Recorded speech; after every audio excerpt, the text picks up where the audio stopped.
A lot of y'all hate Kevin Hart because Katt Williams told y'all to hate Kevin Hart. Because Katt Williams hate Kevin Hart, y'all hate Kevin Hart. That is crazy to me. So look, Kevin Hart was speaking to Charlamagne, and he was speaking about how he regretted bringing up Katt Williams' name in an interview that he did on the Breakfast Club when he was defending his co-star. I forgot what's the name of that movie they was in, Night School, I believe. He was defending Tiffany Haddish because Katt had made some comments about Tiffany Haddish, right? But really, and I want y'all to be aware of this, Katt Williams had been attacking Kevin Hart for years before Kevin even said anything to Katt or about Katt.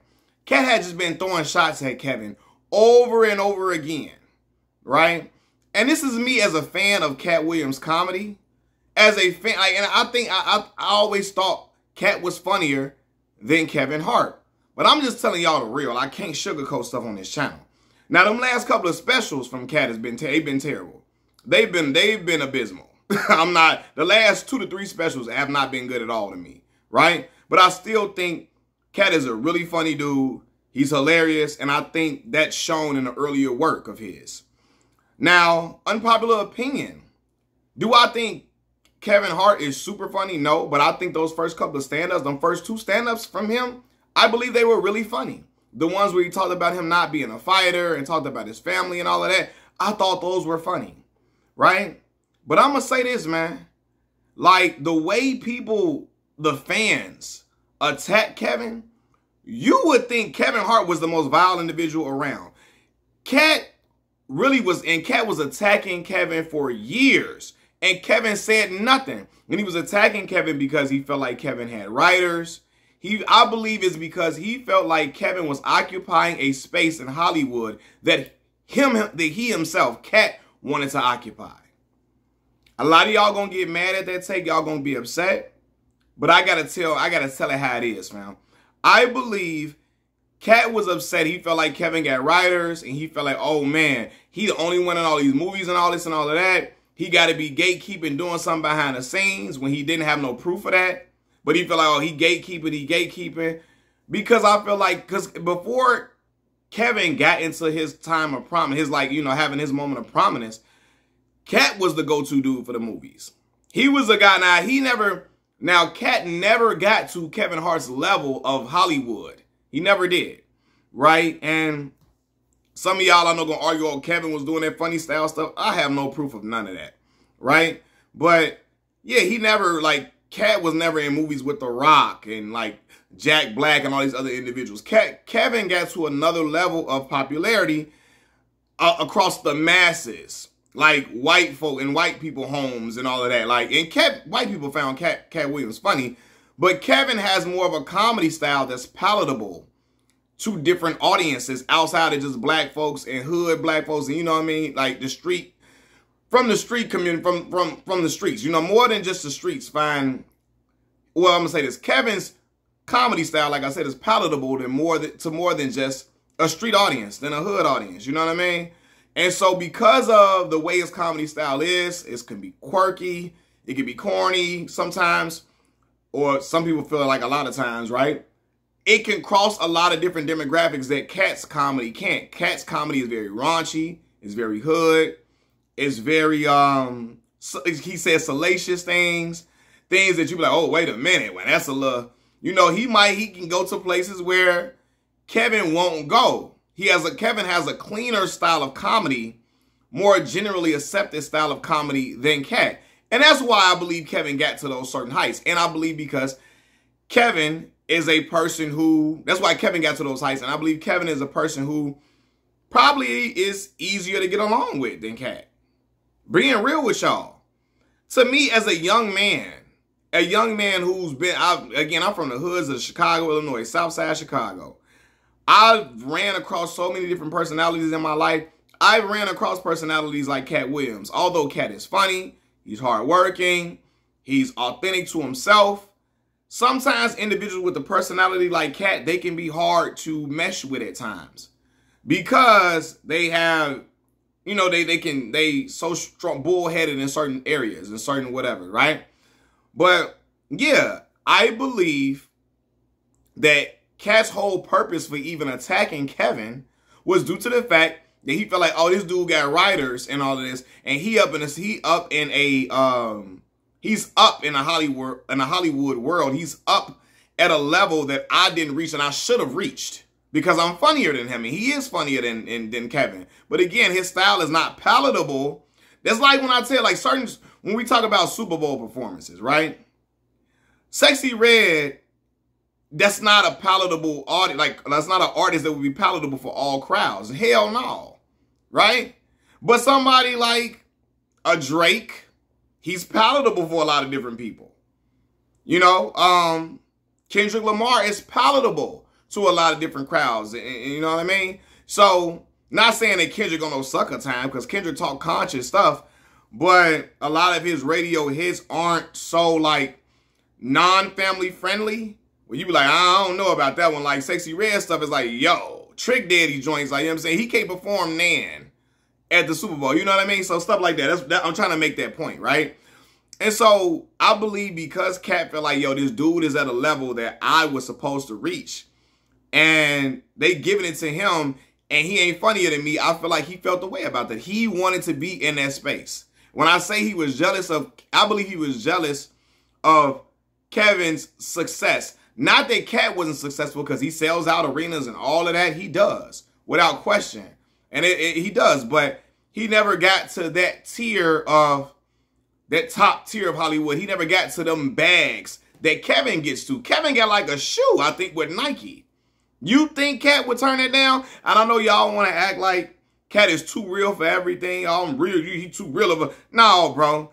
He just was getting into a lot of stuff to where he was not able to secure those type of deals because he was having certain clashes with people. You know what I mean? His personality can sometimes be off-putting to some people, you know? And he's not as... I remember Ari Spears described it. Kevin is more... Kevin is like, what did he say? A Capri Sun. I feel like he was taking shots at Kevin when he said it. Kevin is a Capri Sun. Everybody likes Capri Suns. Katt or Ari Spears is Hennessy on the rocks. That's not for everybody. You know what I mean? And again, I think that is what led to their problems, you know, with him. Because again, he was attacking, y'all don't want to acknowledge it. He was attacking Kevin for years, and Kevin finally said something on the Breakfast Club, and y'all made it seem like that was like Kevin Hart started this whole thing, and he did not. I saw Katt go on radio station talking about Kevin, you know? And to me, I feel like that was some hating ass shit to me.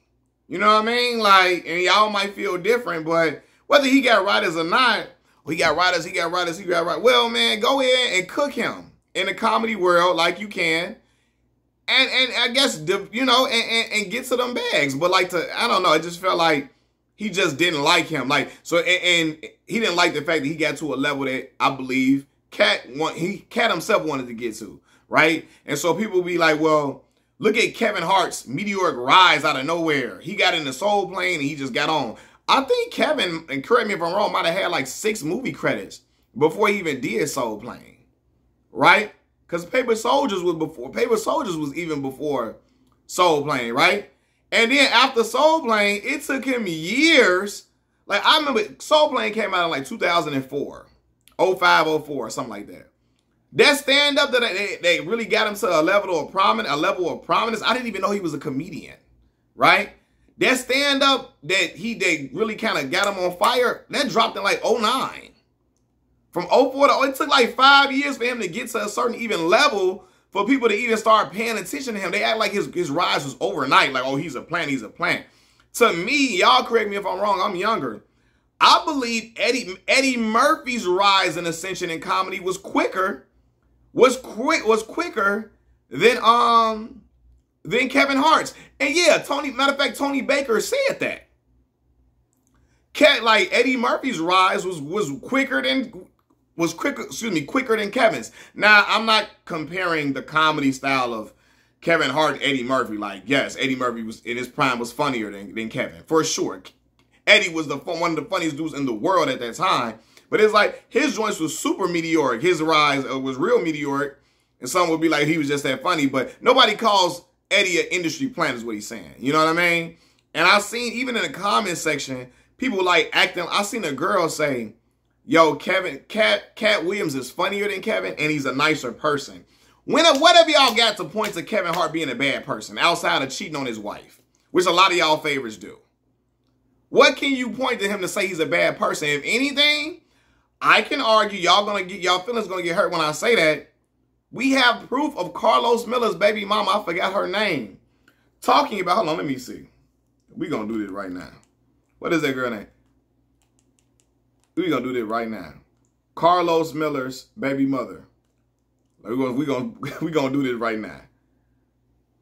Ashima Franklin, that's her name. She speaks about Katt Williams attacking her, physically putting hands on her. Y'all don't want to mention that. I know y'all not gonna like that because y'all love Katt. Katt done had several instances of women talk, Hazel Lee, saying he put hands on her domestically. So she's saying Katt's a nicer person. Y'all just biased because you like Katt's comedy style more. That's all it is. Katt ain't got no domestic stuff on his name. Now, y'all can point out Katt Williams, Katt some stuff. I mean, Kevin Hart in situation with his ex-wife or whatever and all that type of stuff. But I don't know, forgot what happened to that. But he don't got no domestic stuff on his name from what I know. Katt Williams got in an interview with Shannon Sharp and was throwing shots at people that did nothing to him, alluding to Chris Tucker being gay because Michael Jackson was calling him Christmas. What type of man calls another man Christmas? Christmas. Y'all, again, nobody said nothing. He threw shots at Martin Lawrence. Everybody loved Martin for dressing up, for doing Big Mama's house. He wanted me up in there doing that Big Mama's house stuff and clowning Martin Lawrence for wearing the Big Mama's house stuff. And listen, before y'all get on here and act like I was always against it, y'all ass was laughing when he was dressing up like Mama Payne.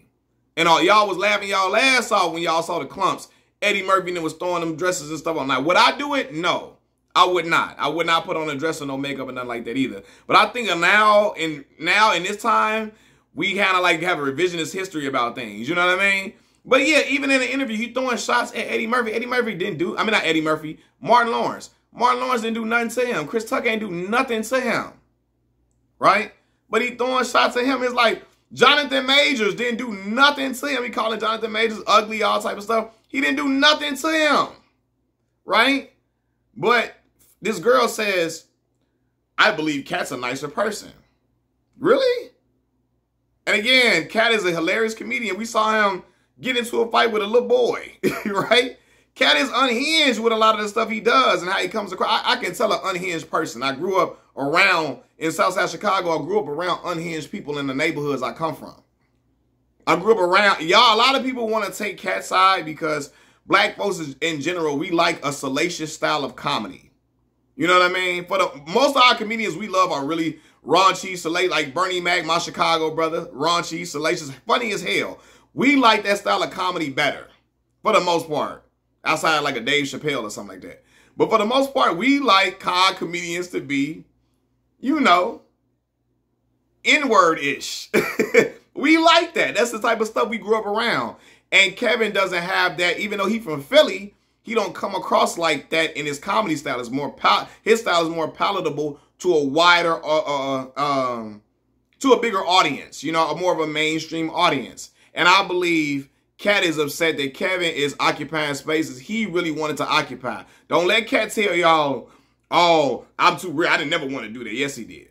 Yes, he did. I believe he did. I believe he wanted to get them bags. Now, I ain't saying he wanted to do nothing fruity. And I don't think everybody in these positions at the top doing nothing fruity either. I just don't believe that. I don't believe everybody at the top doing something fruity. You know, but all y'all gonna say, all y'all gonna say, man, they talking about this Katt interview. Katt ain't told no lies. He ain't told one lie in that interview. That is a lie. The lie detector test determined that is a lie. The man said he read 3,000 books a year. That's a goddamn lie. He run a 4.3. That's a goddamn lie. He said a lot of stuff that was very exaggerated and all of that. Y'all just don't want to believe it because y'all love Katt so much. And I love Katt as a comedian. But I know BS when I hear it. He told the truth on some things, but like he has some half truths and no truths in there as well. But y'all hate Kevin because Katt told y'all to. Stop.